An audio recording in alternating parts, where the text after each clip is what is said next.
Hello, today we're going to be looking at the Archdruid class and we're going to be playing on a randomly generated map. So this is our random map setup. We want a kind of a short, intense battle, so we're going to choose 8 players and we're going to have a small map. So it's going to be kind of like a knife fight in a cupboard. And to speed things up a bit, we're going to choose a battle scenario. So we start with a nice big army so we can get straight into the action. We've also got some advanced settings that we're going to have a look at, the geography of the place. Now, we're going to be playing with Draconians today, so we want a nice sort of dragon-friendly environment, which means lots of tropics. Temperate's good. No Arctic, don't want any snow. No Blighted, that's a goblin thing. A couple of volcanoes here and there, can't hurt. And yeah, let's have a bit of water down by the beach. And I think that should be okay for now. Next. Now, because it's a random map, all of our leaders, our enemies, have been set up randomly as well, so we're going to see who we can choose. Now, we're planning today to show off Reskar, the Draconian Archdruid. Reskar Scapeshafer. We're going to customize him a little bit. We can sort of mess about with him a bit. You see there's a female Reskar, male Reskar. And, you know, maybe give him a hat. Nice crown. No, not that. Very 80s. No. Okay, nice crown there. And maybe give him a new horns. New set of horns. Lots of horns.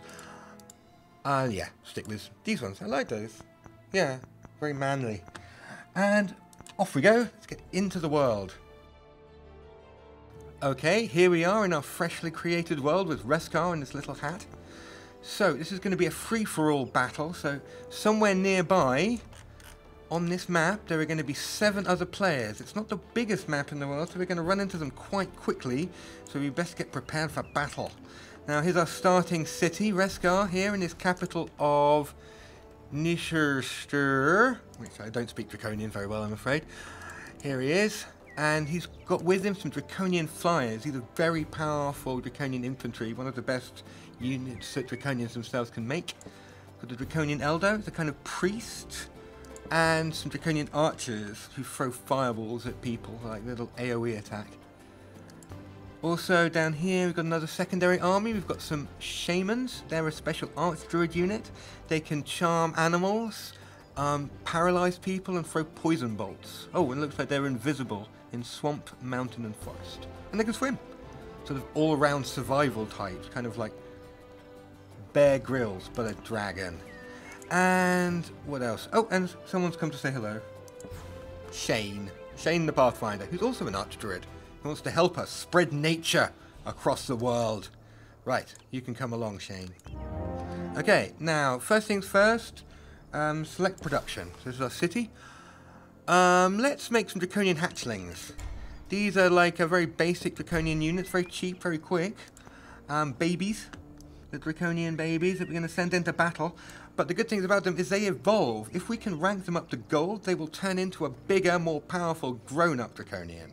So, you know, it's a tough life for a Draconian, but, you know, if they grow up, then straight into the army. And what else? Also want to do some research. Now, Draconians and Archdruids, in fact, are big on summoning. So you can see here, one of the skills we can learn is Summon Eldritch Animal. That's a mid-tier summoning spell that will let us bring in new units to the battle. Eldritch, or sort of magical bat creatures, so I imagine things like, I think there's a gigantic poisonous pig we can summon. Yeah, let's get that. Gigantic poisonous pigs. And let's see what magic we start with. Ooh, we've already got one of the summon spells, Summon Wild Animal.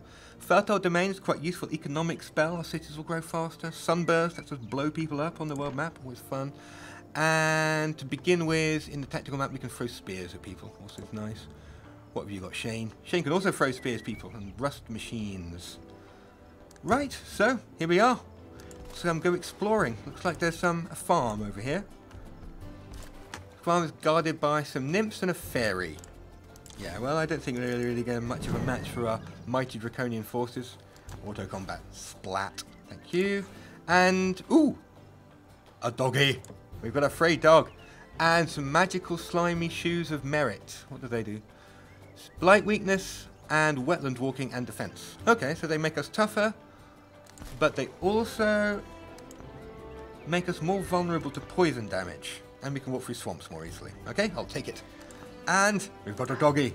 Our first of many in our army of animals. We'll call him Rover, and he can come with us. Right, keep going north, see what else we can find. Looks like we found some ancient ruins. Now, as you can see, we get different prizes from different structures. So hopefully, if we come over here, this ancient ruins, we can get something a bit better than some horrible mud-covered shoes. And Shane, you can make a little secondary army, so you can join together with this guy. What's his? What are you? Draconian Raptor. Dragons riding more dragons into battle. Excellent. And you can take a couple of shamans and a couple of flyers with you. Okay, and you guys stay here and guard the capital. Right, off we go. North. To glory. Ooh. I see an enemy. Or maybe, is it... Who is it? Quaska. Quaska Root Healer. Another Archdruid. Archdruid city around here. Let's have a look. Well, since she's, you know, our buddy in nature, we don't need to immediately declare war. Maybe we can sort of make peace with her? Maybe she can be our faithful ally. Taking on the world. So, yep, peace treaty. Send proposal. Have to wait till next turn for her to respond. And let's go to the next turn. Okay. Our first of our new draconian hatchlings is coming along. Make another one for now. And let's go up here. Into this ruins. Okay, now this is a special kind of battle. We can only bring the stack that stood on the ruins into battle. So poor Rover is going to have to wait outside. Okay, let's go in and see what we can do. Okay, Piggy, Doggy, and a Troll to battle. Okay, here we are. We're in some ancient ruins. And what are we gonna... There's our Ogre over there. Their Piggy. And looks like Rover's got a little... One of Rover's buddies is over at the back there. Big hairy wolf thing. Right, now, since we're Archdruids and friends with all of the animals and creatures, we have the ability Befriend Animal, which has a 55% chance of making us a new piggy pal. Let's have a go. Come on, piggy pal. Yes! Right, you're with us now. You can sit with Rover. We'll have our own little zoo following us around into battle. Okay, now we can only use that once a turn, so it looks like this guy over here is a bit dead. Okay. Now, this is only a level 1 animal, and against a tier 3 draconian fly, he doesn't stand much of a chance. We can forget about him. This guy over here, though, is slightly more of a problem. He's also tier 3, regenerating, dedicated to evil, and quite tough, 17 damage per blow. So, what we want him to do is him to come to us, hit somebody, and then we can gang up on him and take him all down at once. Bring the archers up in support. We want to make sure that he can't get up to them, because he'll probably attack the squishiest person first if he can. And have a priest over here. The priest has an ability called Dragon Ancestry. Protects us against fire, but more importantly, gives us a sort of flaming weapon ability. So now, our attacks do fire damage. Right, end turn. See where he comes. Come on, Mr. Ogre. What you gonna do? Ah! Come up to hit Reskar. Little does he know the terrible, terrible fate I have in store for him. First, come in and backstab him with our draconian infantry. Bang. You can see he does an awful lot of damage, but he's only got 22 hit points left, and Reskar's got his number. Donk. And we win. Okay, another victory for the forces of nature. Here's Porky, he's with us now. He can hang out with Rover.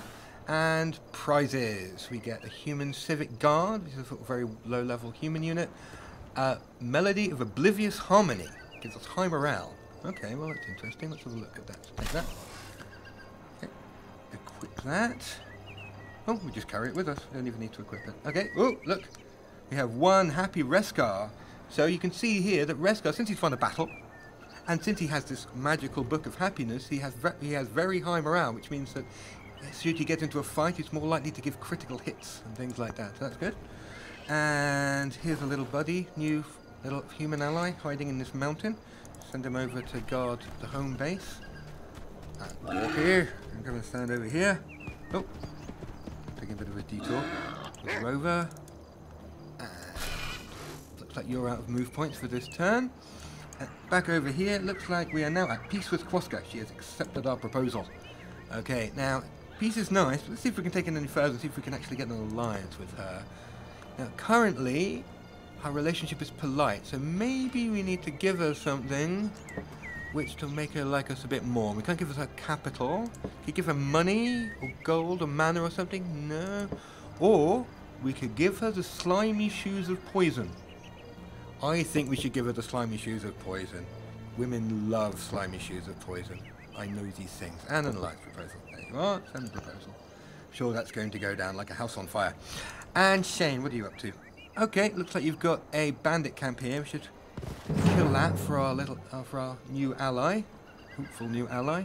This will spawn brigands which will attack us every turn, so it's always good to get rid of that. Pop. Okay, and we get a hat. Cowl of the... whatever that word is. We'll just take that, and what does it do? It's Bringer of Goodwill. All units in the Heroes Army game volunteer. Ooh. Okay, so this is going to reduce our upkeep costs. So if you take a look at this guy, normally he would cost us 16 gold a turn. Now he's only costing us 8 gold a turn. Nice. And, ooh, Bob the Orc. Go and guard the homestead. Keep heading north. See? We got over here. Gold mine. Come on, Jane, hurry up. Units tremble in fear before me. They are trying to flee the battle. What are we going to do? Well, they are elves, and elves are very foresty, and I do like elves. On the other hand, I really dislike mercy. So we'll just choose no mercy, an act of evil, is what this little red sign means. Pop. And bye, guys. Sucks to be you. And they killed my dragon. Well, I'm glad I didn't show you any mercy. Oh, and we got some free gold. Anyway, now that was an act of evil. So if you look over here, you'll see our current alignment is neutral. They do not like the fact we hunted down fleeing guards, and we apparently have killed something that's dedicated to good. However, we've also killed something which is dedicated to evil, so you know, it all balances out in the end. Circle of life and whatnot, and keep wandering over here and... oh, another independent city. Well, we'll deal with them later. It's just some orcs and a little pile of mud hovels. Okay. Oh, Shane's leveled up. Hello, Shane. So he's got some new skills. We can give him some stuff. Ooh, Savage Rage, an ability which buffs some animals, but unfortunately he's not with the animals, so... we'll just give him... Befriend Animal. Always good. Always need more animal friends. And we'll make him a bit tougher. More melee strength. More power. Okay. Okay, now back over here. Looks like it's time to end our turn. Okay, so we were going to go and explore to the south. We'll send our little zoo crew, Rover and Porky, go down here and see what they can find. Okay, well, they're out of move points. Shane. Okay, now, two options here. The orcs, we could pay them, give them some money. How much would they want? They'd want 35 gold, open borders. Generally a nice thing to do, you know, making peace. Alternately, we could just rampage in there and steal their stuff, which is what we're going to do. Okay, bye. Free cities for me. Thank you very much. Once again, you'll notice, evil declared war. But now we have a nice new city. It's occupied, so we'll just, well, since we're here, we'll migrate at Draconians. I don't really like orcs very much. Always need more dragons. Yep. And once again, even more evil. We're going to start growing horns in a minute. Oh, we've already got horns. Good. Anyway, end turn again. Quoska! She declined our proposal. Hateful. It could have been beautiful, Quoska. It could have been beautiful. But you brought this on yourself. Okay. Anyway. Piggies. Next turn. Don't really care. Right. My alignment has changed to evil. Apparently, the game is not impressed with my rather free-form approach to morality. So anyway, continuing our little trip south. Looks like our little piggy buddies have hit a bit of a roadblock. As powerful as a pig and a wolf travelling together on a happy goodwill adventure are, they're not quite powerful enough to take on this small army building this gold mine. So they're going to need some support before they can break in there. And you guys are a little bit too far away, unless we can send the flyers. Flyers move pretty quick. Can you get to this town? Boop, boop, boop. Looks like it. Looks like you can just make it No turn to attack. We can attack next turn. And over up here, we've got our new city. I guess we should probably guard our new city against our newfound enemy over here. I assume that she's going to be quite upset over my sudden declaration of war. And can we invade? Is that the same thing to do? No, she has a bigger army than me and she's got wooden walls. So we'll just, yeah. Let's run back over here and hide. And what's going on down here? Okay. Right, I think since we've got this cleared this up here, we can actually make a builder and send it up there to make a fortress. And that will get us 10 more knowledge to help us research things faster. Oh, speaking of research, summon eldritch animal has been researched. Excellent. So the next thing along the chain of units we can build is produce shaman. Always nice, but I think we want druidry. We want more casting points, so that will speed up how quickly we can summon things. Summon eldritch animal. 3 turns, 80 mana. Off we go. Okay, so I have to wait for that, and over here. Go guard it. I think you can have an angry dwarf coming to visit you soon. Anyway. Don't ask me this again. Leave me alone. Right. Okay, so looks like our little zoo crew. Up. Yeah, right. Bye. Auto combat. Die. Porky. No. Oh well. He who lives by the sword dies by the sword. And we get some gold. And we get a gold mine. I suppose it's a fair exchange. You will be remembered, Porky. You will be remembered. And we found another player. Who are you? Odrin. Another elf. Didn't end well the last time we met an elf. But let's see. What are you? He's a dreadnought. Dreadnoughts aren't very big on nature. I don't think this is going to end well for you, is it, Mr. Odrin? Not well at all. Okay, so we'll just move into his territory here. Got a gold mine here, so if we sit on top of that, we'll cut off some of his income. And wow, he's got a big army. He's got elves with griffins, elves with guns, elves with unicorns, and a tank. And a war robot. Good. I think we might have to come back a little bit later, but don't you worry, Odrin will fall when I return with my army of dread spider queens, giant eagles, horned gods, and dire penguins.